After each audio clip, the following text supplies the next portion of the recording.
received this honor, but more importantly, only on one previous occasion when I had a news conference did I have an opportunity to thank the National Research Center for Women and Families for what you do in the effort on the outside to work for what we do on the inside. And what I'd like to say about your efforts on the outside through the research that you do. Ms. Zuckerman, you are in an area where science is the end result. You believe that sound science should always guard decisions.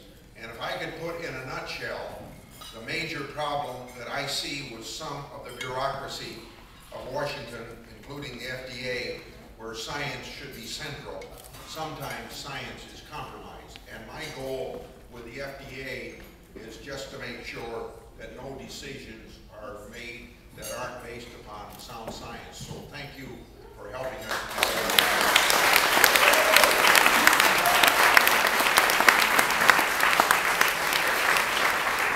I, of course, have women in my family as well. I have a daughter, Michelle, here. I have many women on my staff, and I have Amelia Santos here with me, and I hope you'll thank her because she does this work 24/7 when you know senators are dividing their time many different ways. With their work schedules, it doesn't happen very often that I see my daughter Michelle, see my daughter Wendy in Washington, in Iowa more often. I have two wonderful daughters-in-law as well, and my wife Barbara isn't here because she flew back to Iowa Wednesday so she could be home for Mother's Day.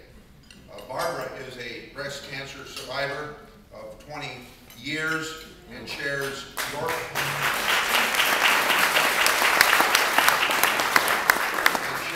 passion for advocating prevention and finding the best possible treatment options. She talks openly about her own experience as a way of helping others. Our family knows firsthand it's hard to sort through the mountains of material and get good answers when a loved one has a cancer scare or other diagnosis. Your group helps people get unbiased information when it is most needed. That's an invaluable service and yet just a small part of what you do, so thank you for everything you do. Your mission of disseminating unbiased material based upon that sound science, and you don't ever want to use the word science without sound science, because you want to emphasize that we leave the politics out of places where science ought to be the sole determinant. But based on sound scientists, these materials go to public, patients, and policymakers. The work of your group is one that I endorse. The same principle drives a lot of my work to improve drug and medical device safety and the functioning of the Food and Drug Administration. Transparency of clinical trials, drug and device performance data, and the financial relationship between drug makers and doctors is at the heart of a system that really protects patients.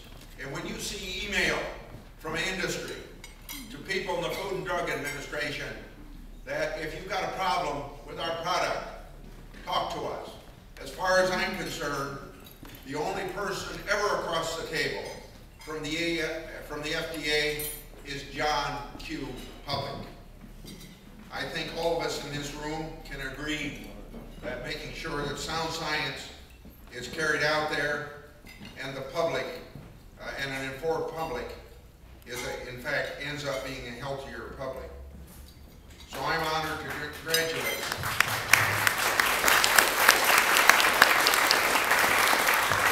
I'm honored to congratulate your National Research Center on its 10th anniversary, and I wish you years of continued success. And obviously, I'm thankful for this prestigious award, particularly, can you believe it, the first man ever?